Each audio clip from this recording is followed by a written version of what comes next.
Dunia pendidikan di tanah air khususnya di Papua Pegunungan berduka. Melanie Wamea, guru di Kabupaten Yahukimo, Provinsi Papua Pegunungan, meninggal dunia setelah diserang sekelompok orang tak dikenal, OTK, akhir pekan tadi.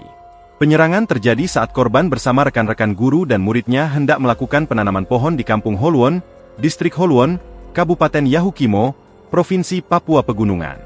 Melanie Wamea merupakan tenaga pendidik di Sekolah John D. Wilson Holwon di Distrik Holwon, Kabupaten Yahukimo.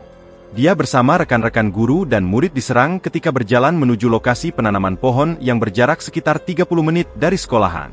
Menurut keterangan 3 saksi, Malcolm David Wilson, Pascalinus Sebedus Mirino, dan Regina Puhiri, peristiwa itu bermula saat seorang murid melapor melihat 2 orang membawa parang dan panah di bawah bukit yang diduga akan memalang jalan. Seorang saksi kemudian menuruni bukit untuk memastikan laporan tersebut. Namun, di tengah perjalanan, saksi mendengar suara rintihan dan teriakan minta tolong dari bawah bukit. Sesampainya di lokasi, saksi melihat Melanie Wamea dalam kondisi kritis dengan luka tusukan di tubuhnya yang diduga serangan OTK tersebut. Korban segera dievakuasi.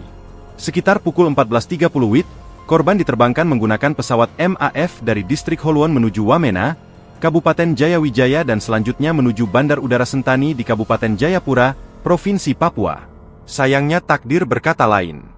Begitu tiba di RS Bayangkara Kota Jayapura, Melanie Wamea menghembuskan napas terakhir.